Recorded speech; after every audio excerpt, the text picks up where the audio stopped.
Cricket से जुड़ी तमाम खबरें, वर्ल्ड रिकॉर्ड, आईसीसी रैंकिंग और आने वाली सीरीज के शेड्यूल से बाखबर रहने के लिए सब्सक्राइब करें बीओ ऑफिशियल चैनल को और दबाएं बेल के बटन को ताकि आप हमारी लेटेस्ट वीडियो सबसे पहले देख सकें। शुक्रिया।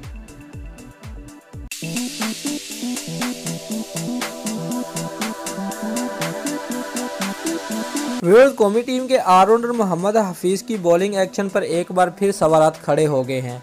न्यूजीलैंड के खिलाफ पहले वनडे के दौरान मोहम्मद हफीज़ जब बॉलिंग करने के लिए आए तो उनके पहले ओवर में केवीज बल्लेबाज रोज टेलर ने अंपायर को हाथ से इशारा किया कि हफीज़ का बाजू 15 डिग्री से ज़्यादा जा रहा है। रोज टेलर के इस अमल पर कप्तान सरफराज अहमद इंतहाई नाखुश नजर आए और उन्होंने पहले रोज टेलर से बहस की और फिर फील्ड अंपायर से जाकर बात की, जिन्होंने फौरी तौर पर रोज टेलर से बात करते हुए उन पर वाज़ेह कर दिया कि किसी भी खिलाड़ी का बॉलिंग एक्शन चेक करना बल्लेबाजों का काम नहीं है। याद रहे कि 3 वनडे मैचेस पर मुश्तमिल सीरीज के पहले मुकाबले में न्यूजीलैंड ने पाकिस्तान के खिलाफ टॉस जीतकर पहले बल्लेबाजी करने का फैसला किया है। अबू धाबी के शेख ज़ायद स्टेडियम में दोनों टीमें मध्य मुकाबले हैं। शाहीन T20 की तरह एक रोज़ा सीरीज में भी कारकर्दगी का तसल्लुत बरकरार रखने के ख्वाह हैं। जारहाना मिजाज बैट्समैन फ़खर जमान की फॉर्म मेज़बान टीम के लिए फिक्रमंदी की बात है। ओपनर करियर के आगाज़ से अब तक यूएई में 20.40 की औसत से रन बना पाए हैं।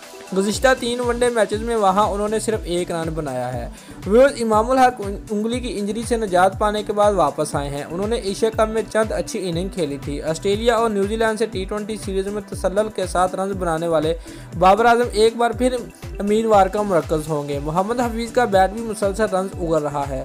शुएब मलिक सीनियर का किरदार अदा करने के लिए तैयार हैं। यूएई की कंडीशन में पाकिस्तान का ट्रम्प कार्ड स्पिनर्स होंगे। हसन अली, जुनैद खान, शाहीन अफरीदी पेसर बैटरी संभालेंगे और पाकिस्तान शाहीन अफरीदी की बेहतरीन फॉर्म का फ़ायदा उठाएगा।